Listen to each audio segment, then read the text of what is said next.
Did you have any idea that they were watching you? No. Are you injured? Yes, I am. Where are you injured? All over my face. And as I start walking to the door of my apartment, I see two individuals standing in the front. They both have sheriff's badges on. Every time I saw that video would get my blood boiling. He had his gun showing, he had his badge showing. It appeared very intentional to me that this was meant to be an intimidation tactic.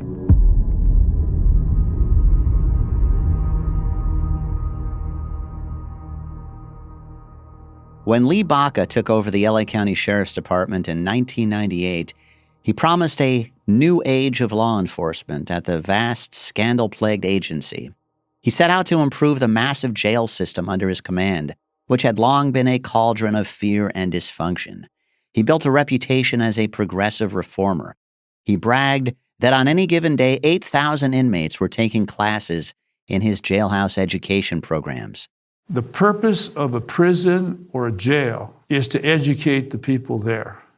But what we've done is we've created this expectation for the public, which is a bad one, that we're here to seek revenge for the sake of the crimes they've committed. Close to half or more of the people in jail have not finished school. You have people who are coming from very difficult family lives and as children have been abused. Baca had a different vocabulary from other lawmen. He often sounded like a social worker, and when the newspaper described him as one, he embraced it. Sometimes he spoke in the language of New Age and self-improvement seminars. I tend to be one that says, all right, constant growth, constant creativity, all humanity matters. The fact that your critics are your critics does not take you out of the obligation to protect them as well. I don't like all the high drama and the bad language and the bullying approach. I rather that we're more sophisticated in what we do. Baca had been raised by his grandparents in a Mexican-American family in LA. He dug ditches, washed cars, and hauled barley sacks.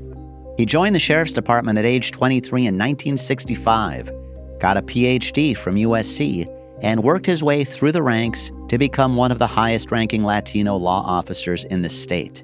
I see life as a miracle. If you believe that life is a miracle, then you want everyone else's life to feel the same way to them. The thing that allowed for me to succeed was that I believed in what I was doing for the more noble reasons that it's done, and not that I was just looking for power. The job of LA Sheriff was basically one of dynastic succession. There had been just a handful of sheriffs in 75 years. Over 4 controversial terms, it had been Sherman Block. The jails always seemed to be the source of his problems. Brawls between inmate gangs, vigilante jailers beating unruly inmates, bribes to pad food contracts. When he ran against Block in 1998, Lee Baca was defying the power structure. Block's campaign mocked him as a man better suited to be a college professor than LA County's top cop. Even after Block fell in his bathtub and lay near death from a head injury, a who's who of LA power players urged voters to keep him in office.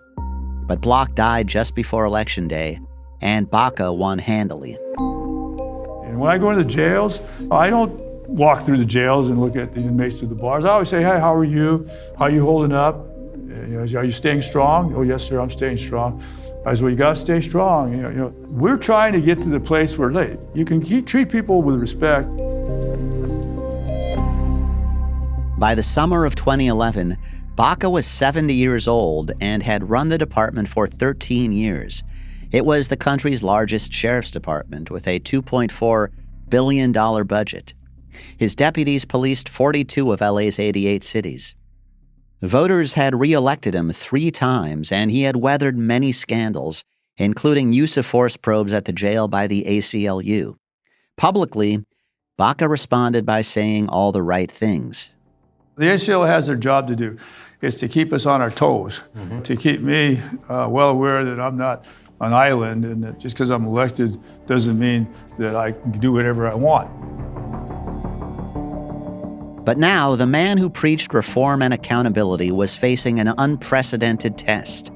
He learned that the FBI had been secretly investigating his jails, that federal agents were gathering evidence of corruption and brutality, that they had somehow smuggled a cell phone into the hands of a bank robber in his custody.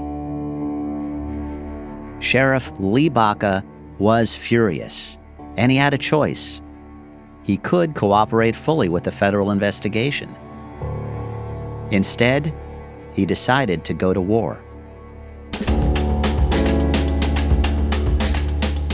From the Los Angeles Times, this is Pandora's Box, the fall of LA's sheriff. I'm Christopher Goffard. This is episode 3, Gunning Up. He was angry at me. We had a very good relationship up to that point. FBI agent Leah Marx had spent 18 days searching for her informant, Anthony Brown. The sheriff's officials had made him vanish in the jail system, and after Brown promised not to give the FBI any more help, they sent him to Lancaster State Prison to serve his life term for bank robbery. He met Agent Marx with hostile silence when she finally found him there. He wouldn't even speak to me when I walked into the room. Of course, I had no idea what he had gone through. I had no idea what had happened to him during those, 3 weeks. So I walked in and had to spend it was at least over an hour explaining to him what we had done on our side so that he knew that I wasn't just sitting there ignoring him. Sheriff Lee Baca was furious about the FBI's intrusion onto his turf. His feud with the FBI was escalating, and for Leah Marx, it would become uncomfortably personal. A call came into the FBI's Wilshire Boulevard office, threatening her with arrest. This message is for Agent Leah Marx. My name is Scott Craig. I'm a sergeant with Los Angeles County Sheriffs. I work Internal Criminal Investigations Bureau. And I'm investigating a felony criminal complaint that I was assigned to last week, in which you're named as the suspect, you amongst others. I wanted to offer you a professional courtesy, see if you wanted to meet and discuss or address the allegations that were made against you prior to me signing a declaration in support of an arrest warrant. It's hard to overstate how unusual this was. A sheriff sergeant threatening to arrest an FBI agent for doing her job. Leah Marx actually did not get this message at the time, though, because Sergeant Craig had the wrong extension. In late summer 2011, the Sheriff's Department assigned a special team to follow Marx. Here are entries from the logs, which refer to her as the target. 0820. Target came out of apartment building via the main doors. She was wearing blue long-sleeved blouse and black pants. She had a brown, white, medium-sized dog on a leash. Dog relieved itself, number 2, on front lawn of apartment complex. 0827. Target exited apartment complex via front doors, wearing the same clothes, and entered her Buick LaCrosse. 0847. Target arrived at Federal Building and parked in the east end of the parking lot. Did you have any idea that they were watching you? No.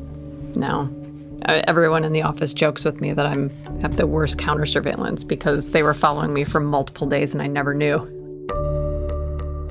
The surveillance team was still watching her on September 26th when Sheriff Baca appeared on the TV show Good Day LA and said he resented the FBI's tactics. He said it had been illegal for them to plant a cell phone on an inmate informant at his jail. He ran the jail, he said, and his responsibility had to be respected. The host asked, "Who polices the police?" Baca's reply, "We police ourselves." That afternoon, the sheriff's surveillance team was watching as Marx got home and parked in the street. And as I start walking to the door of my apartment, I see 2 individuals standing in the front. They both have sheriff's badges on. One of them was Scott Craig, the burly sergeant who'd left a message threatening her with arrest. With him was Sergeant Maricela Long. Hi, I'm Sergeant Craig from the Sheriff's Department. You know that you're named suspect in a felony complaint? I'm in the process of swearing out a declaration for an arrest warrant for you. It's hard to hear, but Sergeant Craig is saying, "You're a named suspect in a felony complaint. I'm in the process of swearing out a declaration for an arrest warrant for you." What we're going to do to arrange for your arrest when we're ready to do that is we can either do this. No, to contact the FBI office. Okay, well then you need to have somebody contact me and relay that. I will absolutely have him call you. Absolutely. He had his gun showing, he had his badge showing. It appeared very intentional to me that this was meant to be a intimidation tactic. Think about how many times will somebody come up to you and tell you, we're going to arrest you in the future.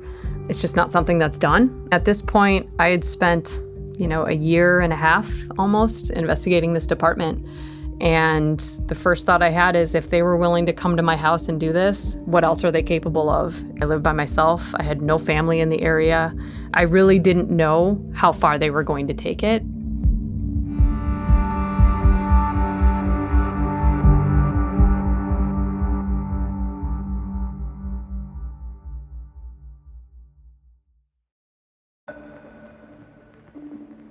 When Leah Marx called her supervisor to explain that 2 sheriff sergeants had just shown up at her apartment to threaten her with arrest, the supervisor thought she must be kidding. I said some words my mother would not be proud of to him and said, I am not joking. They are outside my apartment and this just happened. And he said, get in your car and immediately return to the office. I told him I will not leave my dog here because I don't know what's going on. I said, bring your dog straight to the office. We're going to keep you here safe. This is the supervisor, Carlos Naro. We had agents meet her in the parking lot. They guided her and her dog. I'll never forget the image of the dog running around the executive floor and people like, why is that dog running around the floor? She was nervous. She had to have been nervous, but she didn't show it. My mom, I had to call her that night and tell her what happened because I wanted to tell her if something happened and she got a collect call from a jail, she would know why. I didn't tell my dad because I'm his baby, and that I don't think that would have gone over well. So I never ever told him the specifics because I knew it would be too hard for him. It didn't change me having to continue living by myself in my apartment. That was pretty scary for a while. A friend on the Bureau's SWAT team drove in loops around her block as counter-surveillance. She was not the only one working the case. There was David Dolly, Jason Dalton, Wayne Plimpton, and others, but it was Leah Marx the sheriff's department went after. I think I was the single female. Personally, I think it was intentional that it was me versus the rest of them, but obviously I can't. That's just our personal take on it. If they're willing to do this kind of thing and try and intimidate and try and mess with an FBI agent who is doing their job, what is happening to other people that in the areas they patrol, in the jails, elsewhere? The day after his sergeants threatened to arrest Leah Marx, Sheriff Baca confronted 2 federal law enforcement officials who had approved the jail investigation: local FBI boss Steve Martinez and U.S. Attorney Andre Barat. Baca accused the feds of breaking the law by smuggling in the phone. Barat reminded him that it was not a crime if it happened within the scope of an investigation, and that one of Baca's jailers had taken the bribe that made it possible in the first place. According to Barat's trial testimony later, Baca erupted angrily. "I'm the goddamn sheriff. These are my goddamn jails. You want a gun up in here? Is that what you want?" Barat took the phrasing to mean, do you want our agencies to go to war? The question hanging over this whole case, a question that has puzzled me from the very beginning, is what Lee Baca was realistically hoping to achieve by hiding an informant and targeting Marx. Did he think the federal government would just shrug and go away? I think in the past there's been this thought that if the sheriff's department pushes hard enough, the FBI will just say, well, we need to maintain a positive working relationship, so let's just tone it down a little bit. And I think that overall belief from the sheriff's department had them continue to push, thinking that we would just back down. And I think that's really the first time in a very long time that Sheriff Baca had kind of been forced to sit on the sidelines and not be able to make something go away if he wanted it to. According to a confidential FBI memo obtained by the Times, there was, quote, a long history of criminal allegations against Baca that never went anywhere. These included claims that he had given out concealed weapons permits as a reward to campaign contributors, and that his employees had pressured tow truck companies for political donations. Baca would deny wrongdoing and blame allegations on disgruntled employees. There were some voices in the FBI arguing it was a mistake to exclude him from the jail probe. Why risk alienating such a powerful law enforcement ally? That conversation, constantly kept coming up and saying, hey, are we sure about this? And my response, I remember, was they just approached an FBI agent, threatened to arrest her for doing her job. That is, if that isn't a clear indication that we cannot work with them, I don't know what is. This is Carlos Naro again. He was the FBI's public corruption supervisor in LA as this was happening. He wanted to know where the order to threaten Marx had come from. Was it overzealous sergeants acting on their own? My purpose was to be nice to these guys so I can try to get from them and they can confirm that this order came from the higher-ups. The sheriff had catastrophically misjudged his adversary. If his intent was to quash the federal probe, his heavy-handed tactics had only given it fuel and destroyed any possibility that the feds would join hands with him as a partner. Now, the secret investigation was out in the open. We wanted every incident report, personnel files of the deputies that we had on our radar. We just started asking for everything.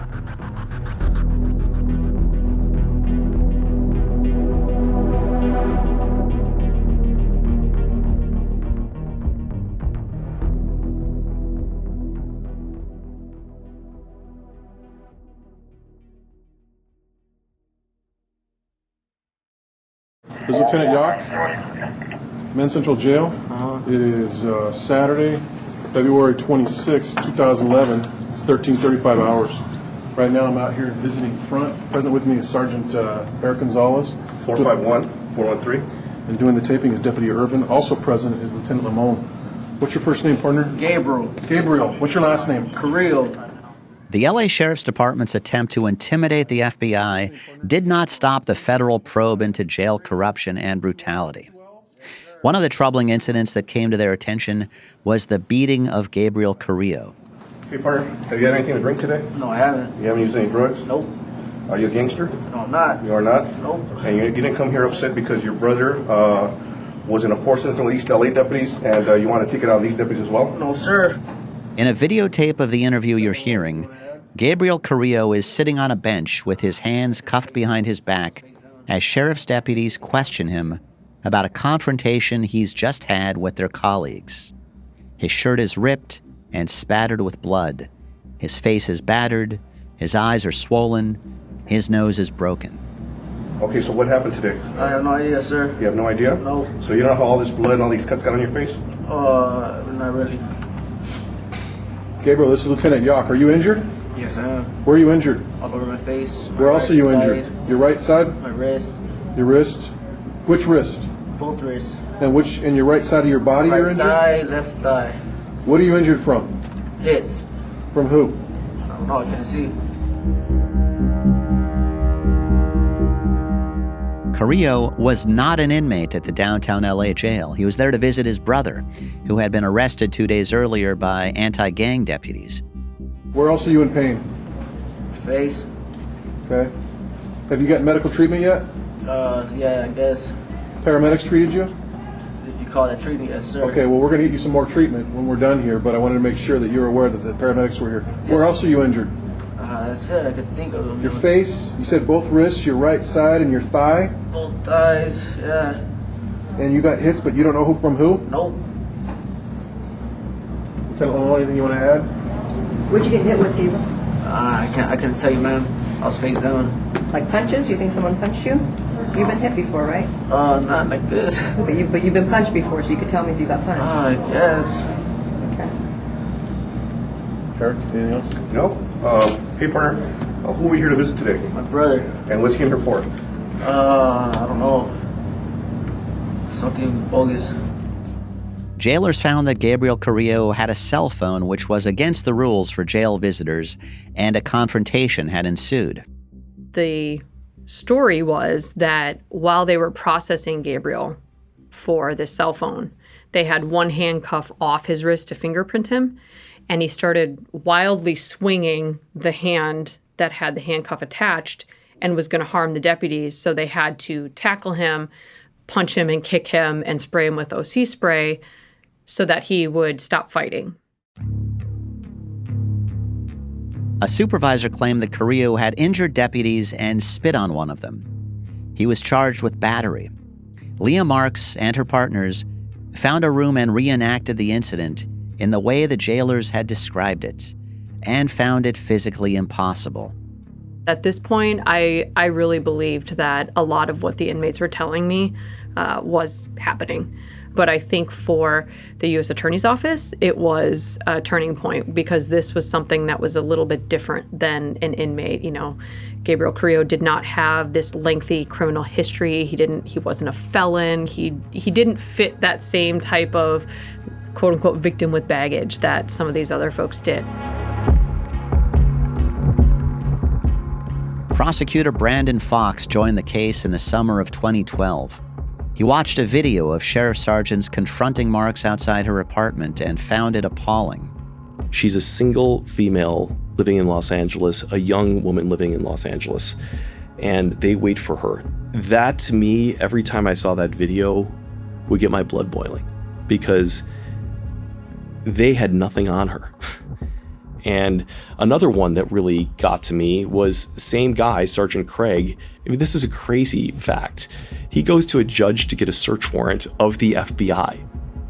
And it would force the FBI to turn over their entire investigation to the sheriff's department, including their undercover work that they had done. And they think that by going to the Superior Court, they're going to get that search warrant.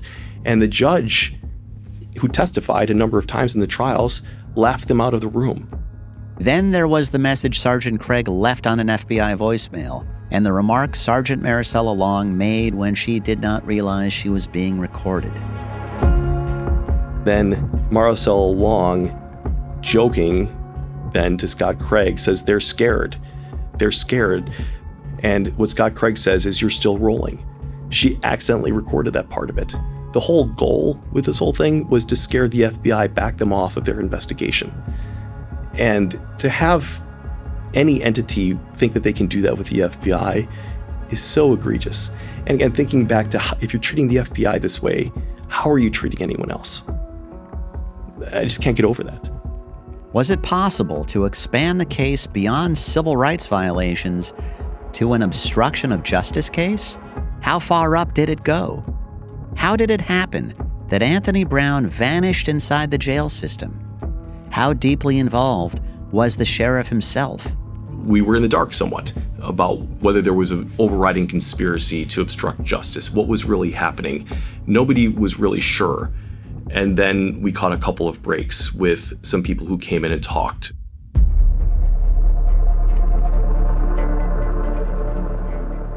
One of the breaks was the cooperation of James Sexton, the ambitious young jail deputy who had known enough about the jail computer system to make Anthony Brown vanish inside it, and who had nicknamed the operation Pandora's Box. He had not given the order, but he had been instrumental in hiding Brown. He had returned to work thinking it was all behind him. I misplaced my faith in leadership and the department. The sheriff's department in which Sexton had struggled to find a foothold, the place he had entered hoping to emulate his lawman father, was becoming an increasingly lonely and scary place for him. His choices would alienate him from friends and coworkers and department brass. He says he knew enough about the underbelly of the sheriff's department culture to fear for his life. Nobody's going to walk up to you and say, we're going to kill you. That's not how that works. But you need to watch your back. You need to be careful. Nobody's going to help you. Eventually, this fear would lead him to the FBI.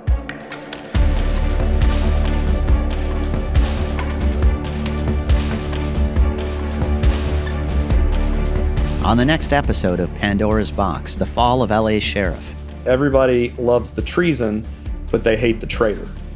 They hate the person that steps up and says, this is what we were doing behind the curtain. This is what was going on inside the LA County Jail. I became a man without a country.